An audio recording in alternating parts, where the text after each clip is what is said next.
about where I left it. There's something cool about, you know, I stopped doing stand-up when I was 26, 27 and didn't do it anymore. It's like at the height of it, to not do it. It's something, now it's cool, only cool because I have other things that I could do. You know, I can make these movies and stuff. If there's something cool, it's something cool about not doing it. It'd be like if Jimi Hendrix didn't die, you know, he just said, I'm not playing guitar anymore. And you'd be like, what? He said, yeah, I'm gonna go over here and dance. And you're like, hey, play the guitar. I said, no, I'm dancing. It's like, play your fucking guitar. Nope. It's kind of like that. It's like, do stand-up, motherfucker. That's what you are. Nope. Making these movies. Do stand-up. Nope, I'm Dr. Doolittle. Do stand-up. Nope, talking to this dog. I'm talking to this dog. Talking to this dog over here. But once you're a stand-up, you're always a stand-up. Always a stand-up. So you're doing it somewhere. It never went away. Right. It never went away. So you're doing it for the kids, for the family, for the friends. Yeah, and it's just who you are. I just never. First of all, there's so much work involved, especially if you haven't done stand-up in a while. It's not like you just jump out there and start flying again. You really, really, really started, you know, level one again. You got to go all the way back to when you was 15. You got no joke. You don't know if your joke works, and you got to. I don't care how funny you are, or how much you got, or whatever. When you get your ass out after the initial, oh, Eddie, ooh, that's just making it worse because these people are expecting to see some shit. They go, yeah, Eddie, all right. That shit died down. You just on stage like this. So, where you from? You have no act, you know? So all of that, just getting past that, and then getting a routine and just getting, you know, trying to work all your life's experiences from the last 15, 20 years into something that makes sense. And it's just a whole lot of work that would have to go into. It's like a year and a half, 2 years of got to be in the clubs for a year before I could go on tour or do something to get my shit right. I have to be in the clubs 3-4 times a week, working my shit. And it's just so much work, it's like, you know. Right. Whenever I look at the workload, it's like, oh, no, I'm not doing all of that shit. Right, right. And also I remember, because you and I have known each other since we were about 19 years old. When I first came to Hollywood, one of the first people I went to meet was Byron Allen, because he was on Real People, and we were the same age. I had read about him in Right On magazine. I was like, we the same age, he's a comedian too. You and the girl from that played in, what was the TV show, Fame?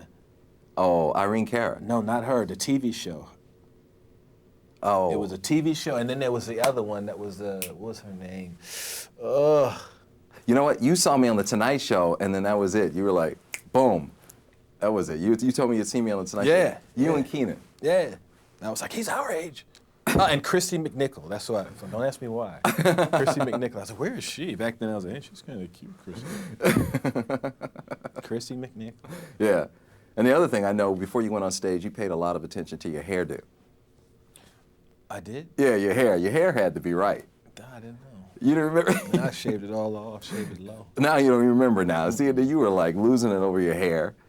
But I used to put a lot of chemicals and shit in my hair back then to make it straight. Yeah. So I had to keep it you know, when you do that stuff, your hair be, this is before the Jerry curl and all that shit. I was doing it in the kitchen sink perms, and they're really high maintenance, a high maintenance hairstyle. You know, you go like this and your hair, you just turn it. You turn your head, juice went everywhere. Shit spikes and shit dripping. You could smell your hairdo. No, it wasn't Jerry curl. It was grease. Yeah. It didn't smell like that Jerry curl stuff. It had a greasy, lots of grease. Right. Yeah. We first met at the Comedy Store. I'll never forget this. You had come out to L.A. for a fitting for 48 Hours. Mm. And you were like, yeah, I'm out here for a fitting for this movie, 48 Hours. And he said, you know, I had to do a fitting for these Armani suits. Have you heard of this guy Armani? Have you heard of this guy Armani? Exactly. Yeah, we were like 19 years old. And you probably was like, no, Armani. I don't know who he is, right? And then I'll never forget this. You said, you know, you said, the thing I love about the movie business, you said, I'm gonna keep this suit. I did keep that suit. I know you did. You told me that. You said, I am keeping this suit. I keep the suits for most of I'll keep something for most of the films. You know? Yeah. If the suit's clothes fit, I take it. In fact, for years, that's how it was. My clothes was from the movies. Right. I had to stop doing it, though. So, right. Because, you know, some of that shit ain't fly. It's just, and you said, and the other thing you said Byron, movies are great. You say they give you a per diem. He goes, now some of these other guys, they snorted. He goes, you said, I don't do drugs, I'm keeping the cash. Yeah. Oh, those times have changed. No, now I'm shooting up my per diem just like the rest of them. Just shooting them up. And then you were excited because you had just picked up a Datsun 280ZX. Oh, Jesus. Yeah, yeah.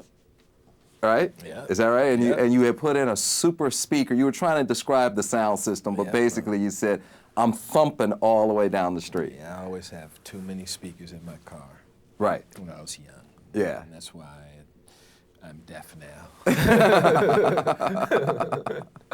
All right, so this is it. Delirious is it. We can't get you back on stage to crank out another hour, huh? I can't say that I'm not going back. I told my mother that I might do it. And if I say I might to my mother, there's a possibility.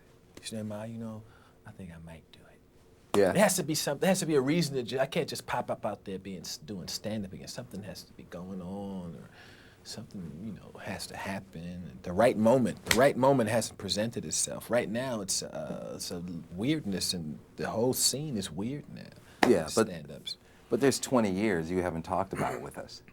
There's 20 years. I know. Yeah, having kids.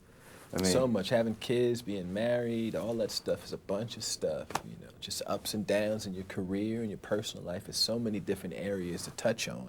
It's just, saying, looking at this big stack of experiences and going, now how do I get all of that into an hour and a half? And I know if I do it, it's going to be something special. It's just so much shit. Yeah, and it's hard. That's like going in back. It's like being in the Army. That was like being on the front line. If you're doing stand-up, then you go to where you're a general, and they go, hey, go back on the front line again. It's like, what? It's like, man, I can sit in the office and do these movies? Go on the front line. I don't think so. Yeah. And Mr. T, did you ever hear from Mr. T about your routine on him? Never. Was he mad? No, I don't know. I assume. I pity the fool. What about Michael Jackson? I know Michael Jackson. I pity the fool. No, Michael Jackson was never upset. We became friends. We were friends. We were always cool with each other. Yeah. He never got upset. Yeah. His brother Jermaine once got mad, though. Did he really? Years ago. He said, I don't like them jokes you do about my brother. I was like, are you kidding? He said, no, I'm serious. I was like, nigga, you better be joking. And that was the end of it. That was 20-something years ago. He was half joking, and I never was, how can I put it? My stuff about Michael was like, now you hear some stuff, they'll be talking about Michael and it'd be like really mean, just mean, crazy.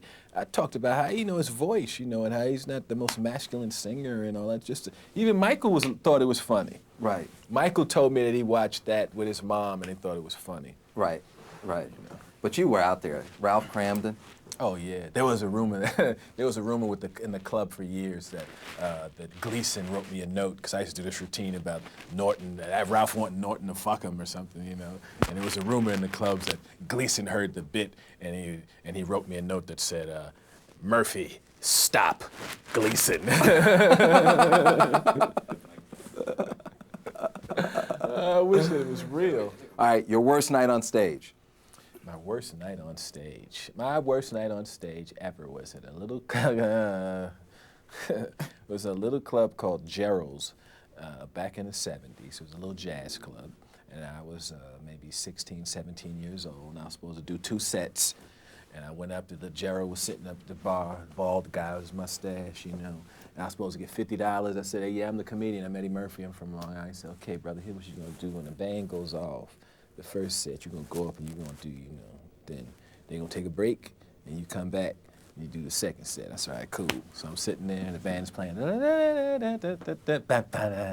we're going to take a little break now. We're going to bring up a comedian from Roosevelt, Long Island. Come on, give it up, Mr. Eddie Murphy. Hey, I go up, and the worst set ever. Like, the biggest laugh I got was somebody in the back said, That's a huge laugh. It's horrible. You know how when you're bombing, you start trying to go faster and get your last bit? I was like, okay, I got to do my eating boogers bit now. So I did eating boogers. I go back to eating boogers didn't work. You know, people was doing nothing was working, nothing. And you start, when you're bombing on stage, I don't know if you've had this. Do you get real hot back here? Oh, yeah. You get it gets real hot in your neck and ear area. So my neck and ears are hot, and the audience is going, and you see, instead of getting laughs, I'm seeing people going like this. you know, you hear somebody in the back say, Mr. DJ, like put the music on. So I do my set, or what it's supposed to be my set, and I leave, right? And now the club is maybe a little bigger than this place. And it's not like you have